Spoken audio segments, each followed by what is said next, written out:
அன்பார்ந்த எனதருமை யூடியூப் நேயர்களுக்கு வணக்கம். இதுவும் ஒரு முக்கியமான பதிவு தான். ஜோதிட சாஸ்திரத்துல நாம் நம்மளுடைய நட்சத்திரத்திற்கு 13வது சித்தரை வணங்கும்.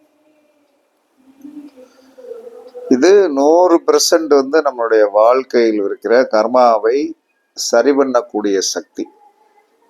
100% 13வது சித்தர் தான். இதுல உங்களுக்கு 2 விதமான சந்தேகங்கள் வரும். லக்கண புள்ளி லக்கண புள்ளி அப்படிங்கிறது ஒரு நட்சத்திரம் தான். ராசி புள்ளிங்கிறது நட்சத்திரம் தான். லக்கண புள்ளி என்பது உயிர், ராசி புள்ளி என்பது சந்திரன், உடல். உங்களுக்கு எது? இது ரெண்டுமே என்ன சொன்னா 2 கண்கள் மாதிரி, 2 கைகள் மாதிரி, 2 கால்கள் மாதிரி. இதுல எதையுமே நீங்க ஒதுக்க முடியாது. இது 2 அப்பா அம்மா மாதிரி. அப்பாவை ஒதுக்கிட்டு அம்மா வச்சுக்கலாம், அம்மாவை ஒதுக்கிட்டு அப்பா வச்சுக்கலாம் முடியாது. அந்த மாதிரி 13வது நட்சத்திரத்தோடைய ஒரு பெருமையை நீங்க எல்லாரும் நல்லா தெரிஞ்சுக்கணும்.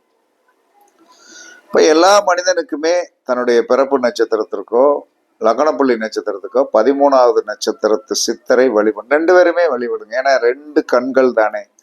எந்த கண் இந்த கண் அப்படி இப்படிங்கெல்லாம் ஒண்ணு கிடையாது. லக்ன புள்ளிக்கு 13வது நட்சத்திரம், ராசி புள்ளிக்கு 13வது நட்சத்திரம். இது வாழ்க்கையில் பெரிய மாற்றத்தை கண்டிப்பாக நடத்தி கொடுக்கும். அவர்கள் நினைத்தாலே போதும், அந்த இடங்களுக்கெல்லாம் போகணும் அப்படிங்கிறது வசதி, ஒரு ஃப்ரீனஸ் மைண்டு. நமக்கு எல்லாமே நம்மளுடைய கர்மாவை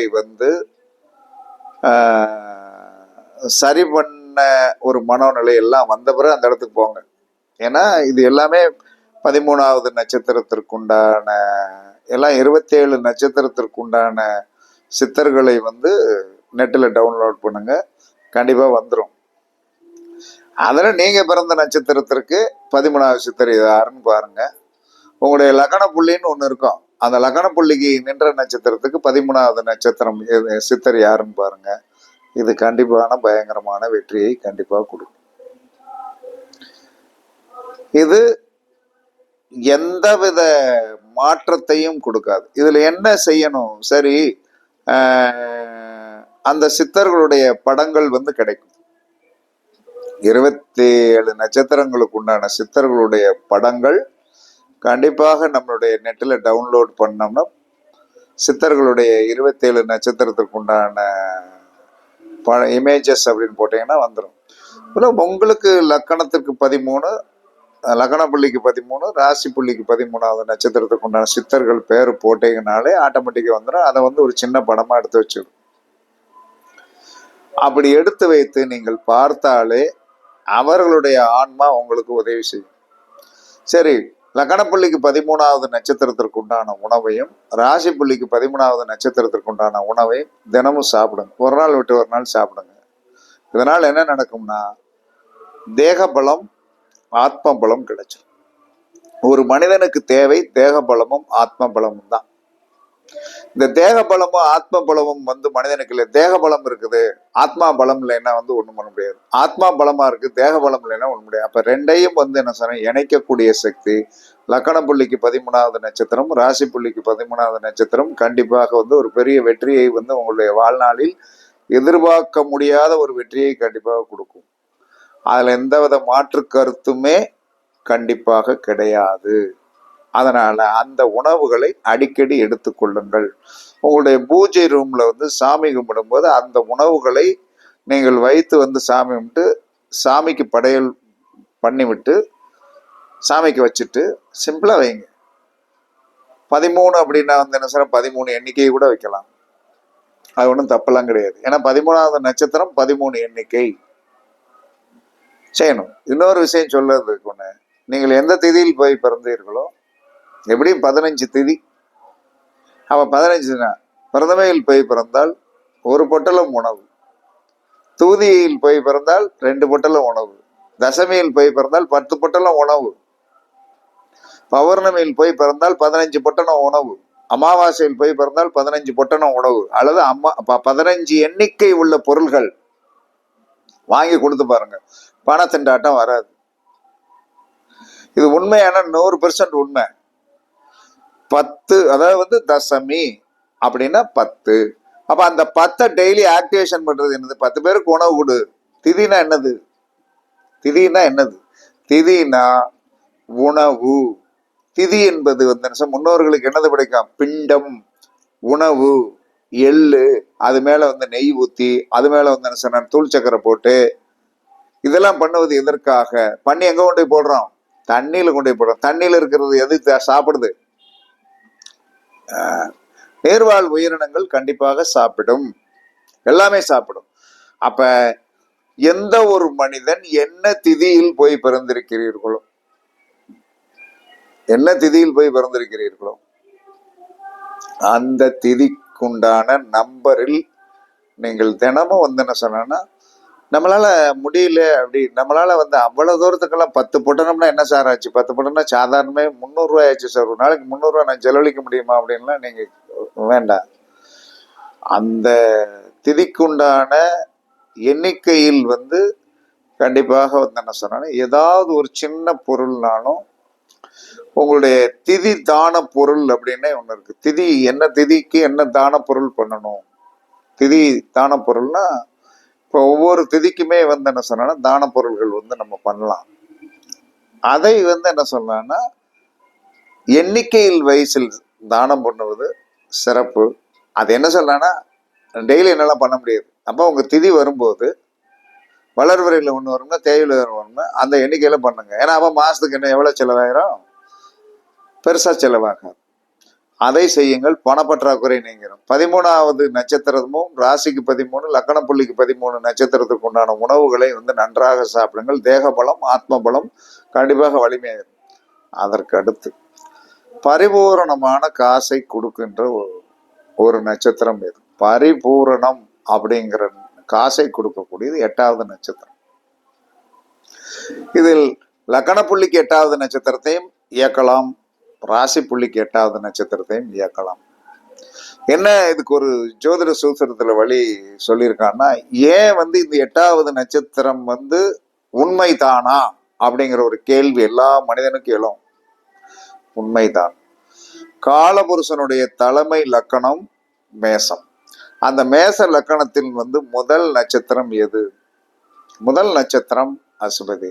அசுபதிக்கு 8வது நட்சத்திரம் என்னது? பூசம். அந்த பூச நட்சத்திரத்தில் தான் பெரும் பணக்காரன் என்று சொல்லக்கூடிய குரு பகவான் என்ன சொல்லணும்? உச்சம். பெரும் பணக்காரன் என்று சொல்லக்கூடிய குரு பகவான் உச்சம். அப்ப உச்சமாக இருக்கிற காரணத்தினால இது கன்ஃபார்ம் ஆகி போச்சு. காலபுருஷனுடைய தலைமை லக்கணத்திற்கு, தலைமை லக்கணமாகிய முதல் நட்சத்திரத்திற்கு அந்த 8வது நட்சத்திரம் அசுவதி, பரணி, கார்த்திகை, ரோகிணி, மிருகசீரிடம், திருவாதிரை, புனர்பூசம், பூசம் 8வது நட்சத்திரத்தில் போய்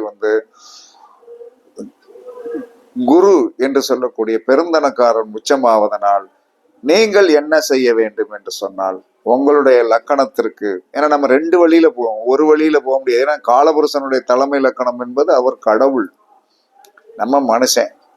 அப்ப நம்மளுடைய லக்கண புள்ளிக்கு 8வது நட்சத்திரத்திற்கு 8வது நட்சத்திரம், நம்மளுடைய ராசி புள்ளிக்கு 8வது நட்சத்திரத்தை நாம் இயக்கினோம் என்று சொன்னால், சாப்பிட்டோம் என்று சொன்னால் கண்டிப்பாக பொருளாதார வீழ்ச்சி வராது.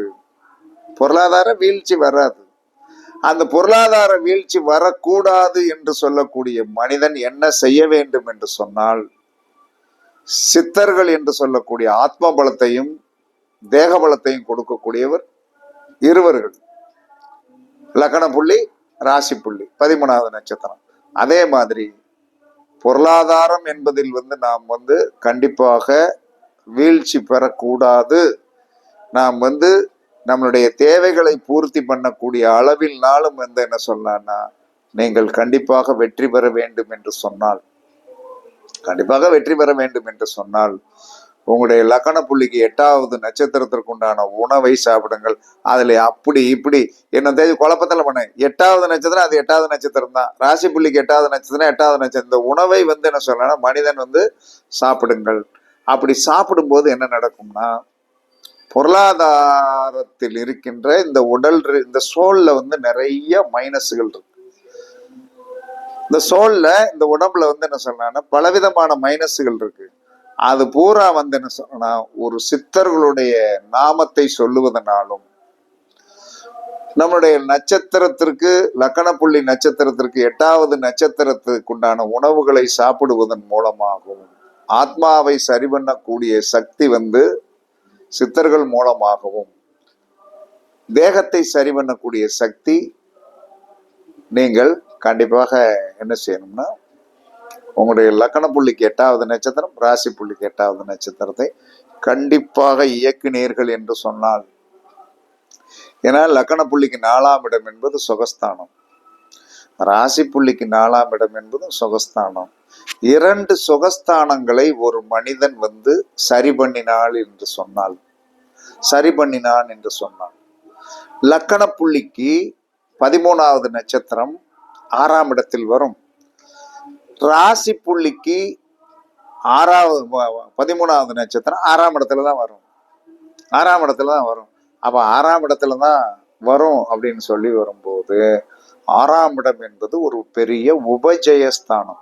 அப்ப எல்லா மனிதனும் உபஜயஸ்தானம் என்று சொல்லக்கூடிய வெற்றி ஸ்தானங்கள் நமக்கு 2 உண்டு. லக்கணத்திற்கு 6ஆம் இடம் உபஜயஸ்தானம், ராசிக்கும் 6ஆம் இடம் உபஜயஸ்தானம். அப்ப 2 விதமான சக்திகளை நாம் இயக்க அந்த இயக்கம் வந்து என்ன சொன்னா தேகத்தை பலமாக்கும், வெற்றியை கொடுக்கும். அதே சமயத்தில் 8வது நட்சத்திரம் என்பது நம்மளுடைய லக்கணத்திற்கு 4ஆம் இடத்துல இருக்கும், ராசிக்கு 4ஆம் இடத்துல இருக்கும். அந்த நட்சத்திரத்தை எந்த ஒரு மனிதன் வந்து அதோடைய உணவுகளை சாப்பிட அவன் பெரிய செல்வந்தனாகவும் தனவந்தனாகவும் வருவான். இது உண்மை. நான் 27 ஆண்டு கால ஜோதிட அனுபவத்தில் நான் சொல்லுகிறேன். கண்டிப்பாக வந்து என்ன சொன்னா, பொருளாதார மேன்மை வேண்டும், தேக பலம் வேண்டும் என்று சொன்னால் 13வது நட்சத்திரம் லக்கணம் பிளஸ் ராசி, 13வது நட்சத்திரம் ஆத்ம பலத்திற்கு, லக்கண புள்ளிக்கு 13, ராசி புள்ளிக்கு 13. தேக பலம் வேணும். தேக பலம் தளர்ந்து விட்டது என்றால் ஒன்றும் பண்ண முடியாது. சுகஸ்தானம் நன்றாக இருக்கணும். அந்த சுகஸ்தானம் வந்து நன்றாக இருக்குன்னா பணம் வரணும். அந்த பணம் வருவதற்கு உங்களுடைய லக்கண புள்ளிக்கு 8வது நட்சத்திரம், ராசி புள்ளிக்கு உண்டான 8வது நட்சத்திரத்தை இயக்க நீங்கள் தேஜஸான மனிதராக வருவீர்கள். இதுல எந்தவித மாற்று கருத்து நான் சொல்லவே மாட்டேன். அதனால வந்து எல்லாரும் இலகுவான வழிக்குள்ள போங்க. ரொம்ப ஹார்டா நம்மளும் கண்டிப்பாக ஸ்தலங்கள் வழிபாடு பண்ணுவதற்கு போகணும், அதெல்லாம் வேண்டான்னே சொல்லலை. முதல்ல நம்மளுடைய